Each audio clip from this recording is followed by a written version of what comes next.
नमस्कार दोस्तों, तंत्र जगत रहस्य में आप सभी का स्वागत है। दोस्तों, आज मैं आप लोगों को कबीर साहिब का जंजीरा मंत्र भाग 3 जो मंत्र कड़ी है वहाँ देने वाला हूँ, जो कि मेरा प्रिय और बहुमूल्य मंत्र है और बहुत ही प्रचंड रूप से यह कार्य करता है। दोस्तों, जब भी जन कल्याण हेतु मैंने इसका प्रयोग किया है, कभी भी यहाँ निसफल नहीं हुआ है और जो गलत प्रयोग करने वाले लोग हैं वहाँ हमेशा दंडित हुए हैं। जब भी आप किसी का काटन करते हैं या स्वयं बार बार आपके ऊपर तंत्र क्रिया की जा रही है, तो इस कंडीशन में आप लोगों को सर्वप्रथम तो जैसे हमारे गुरु कहते हैं कि किसी का भी तंत्र काट जो है 3 बार करना चाहिए। यदि तंत्र काट के बाद विपरीत उनके ऊपर बार बार तंत्र क्रिया लौट कर आ रही है, तो ऐसे समय में चौथी बार आपको पूरा तंत्र जो है विपरीत करना चाहिए और उल्टानी प्रयोग उनके ऊपर कर देना चाहिए।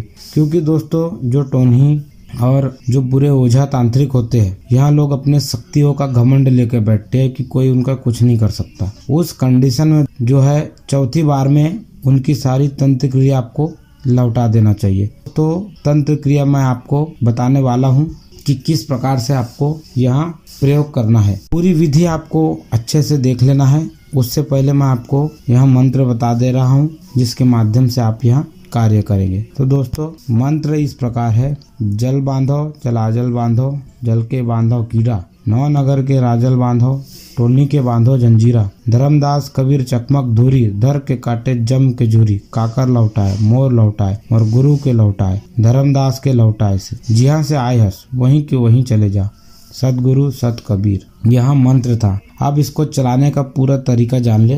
इसके पहले आपको कुछ सामग्री लगेंगी, वहाँ सामग्री आप जमा कर लीजिए। इसके लिए सबसे पहले आपको 1.25 मीटर के 2 सफ़ेद कपड़े लगेंगे, एक आसन बनाने के लिए, एक सामग्री रखने के लिए। उसके बाद में एक नारियल, लौंग, इलायची, 8 बंगले का पान, लोहे की कील, 1 कवड़ी और 1 भेलवा, 7 प्रकार का अनाज और कच्चा सूत। इतनी सामग्री दोस्तों आपको लगेंगी। अब इसका प्रयोग आपको किस प्रकार से करना है।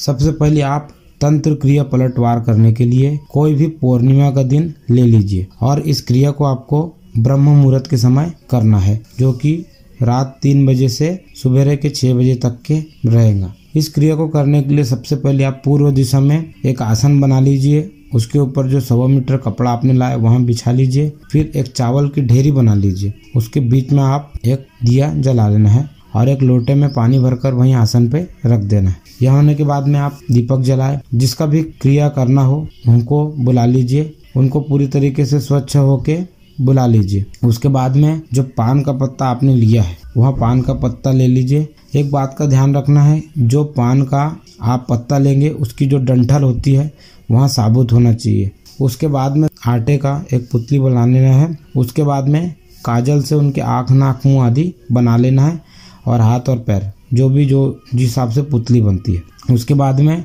पुतली के सीधे हाथ के सीने में आपको एक कवड़ी डालना है और लेफ्ट हैंड के सीने में एक भेलवा डालना है। उसके बाद में दोस्तों उनके जो सिर पर है 1 रुपये का सिक्का चिपका देना है। अब बंगले के पत्ते के ऊपर में उस पुतली को रख देना है। फिर जहाँ पर आपने सिक्का चिपकाया हो मुंडी में, वहाँ पर एक आपको कपूर जलाना है।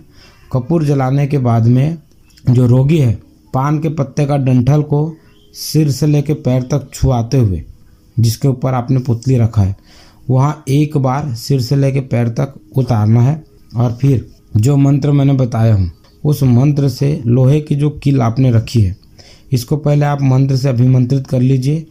और दोस्तों, कोई भी वस्तु अभिमंत्रित करने का मंत्र मैंने दे रखा है, उस मंत्र से आप कील को अभिमंत्रित कर लीजिए।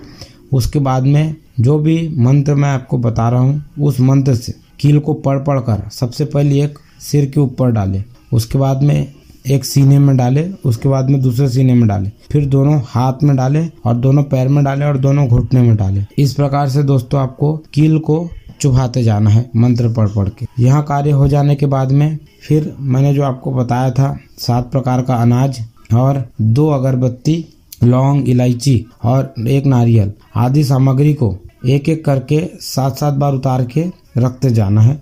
जो सफेद कपड़ा आपको बताया था, पहले पुतली को उसमें डाल दे, फिर जो भी चीज उतारने की है 7 बार सिर से लेकर पैर तक उतारते हुए वहाँ सफेद कपड़े में डाल देना है। उसके बाद में दोस्तों वहाँ कपड़े की एक मोटरी बना लीजिए, उसको बांध लीजिए ताकि सामग्री सारी गिरे ना। अब इसको लेकर के आपको चले जाना है नदी पर। नदी में जाने के बाद में आप वहाँ पर गंगा माता से अर्जी विनती करेंगे कि माता जो भी परेशानी है उसका काट कीजिए और जो भी शत्रु है उसको इसका दंड दीजिए। यहाँ बोल के आपको सारी सामग्री पानी में छोड़ देना है। बस इतना होने के बाद में संपूर्ण तंत्र विद्या जो है वहाँ लौटना शुरू हो जाएगा। जैसे जैसे वो पानी में बहते जाएगा, इतना खतरनाक इसका प्रयोग है जो करने वाला है आपको जितनी तकलीफ हुई है उससे कहीं ज्यादा तकलीफ जो है करने वालों को होगी। इसलिए दोस्तों यहाँ प्रयोग तभी कीजिए जब आपके ऊपर बहुत ज्यादा परेशानी जो है बढ़ गई हो। आपके ऊपर जितनी परेशानी बढ़ी रहेंगी उतनी ही समस्या जल्दी लौट कर उस परेशानी को, जो व्यक्ति आपको परेशान कर रहा है उसको परेशानी जाएंगी। तो दोस्तों यहाँ बहुत जबरदस्त जो है तंत्र क्रिया को वापस करने का प्रयोग है और जो कभी निसफल नहीं जाती। इसलिए दोस्तों सर्वप्रथम 3 बार अपना काटन कहीं से भी कराए या खुद दूसरे का कर रहे हो तो करे, उसके बाद ही चौथी बार में यहाँ प्रयोग करे, तो कभी भी आपका यह कार्य जो है विफल नहीं हो।